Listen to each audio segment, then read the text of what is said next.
Shalom saudara terkasih, salam jumpa pada renungan harian Embun Pagi hari ini.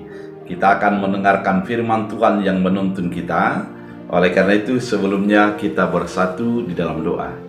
Damai sejahtera Allah yang melampaui segala akal dan pikiran, itulah yang melihara hati dan pikiranmu dalam Kristus Yesus Tuhan. Amin. Saudara terkasih, firman Tuhan untuk kita dari Yesaya 52 ayat 7. Dalam bahasa Batak Angkola dikatakan, dengan naya tong haroroni syuban barita, mamolus akadolok ia merdalam. Diubania barita na dengan dohot barita haluaan ning ia, o Sion debatamu doraja. Dalam bahasa Indonesia, betapa indahnya kelihatan dari puncak bukit-bukit kedatangan pembawa berita, yang mengabarkan berita damai dan memberitakan kabar baik, yang mengabarkan berita selamat dan berkata kepada Sion, Allahmu itu Raja. Demikian firman Tuhan. Saudara terkasih di dalam Yesus Kristus, bagaimana kalau kita mendengarkan berita kabar baik, yang pasti kita akan menjadi merasa bersemangat, kita akan merasa berbahagia. Saya teringat ketika saya masih kecil, kita memiliki ladang, kemudian di sawah sebelum kita menuju ke sawah ada bukit-bukit. Kemudian dari bukit kita akan berteriak, "Ma, saya naik kelas." Kemudian orang tua kita akan mengatakan, orang tua akan menjawab, "Selamat," begitu dari bawah, karena kita membawa berita sukacita.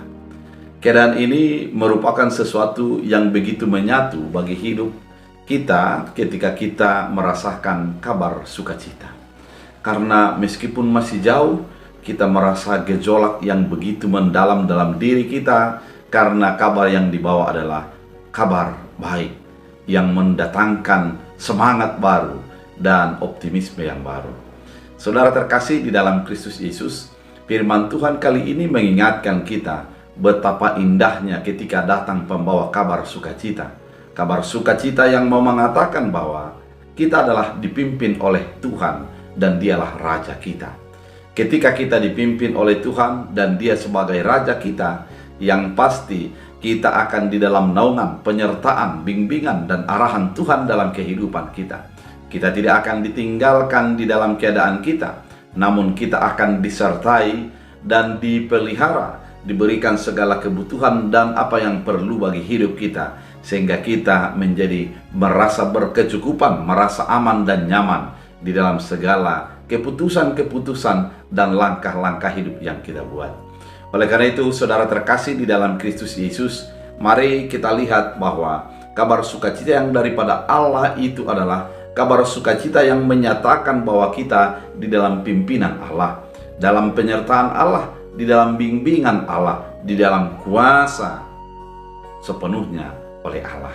Oleh karena itu, saudara terkasih, mari kita merasakan kabar ini menjadi kabar yang membahagiakan bagi kita, kabar yang menyemangati bagi hidup kita, sehingga fokus kita adalah kepada kabar baik, bukan menjadi kabar buruk, atau menjadi sesuatu yang menyemangati, bukan yang menjadikan kita untuk menjadi kalah semangat.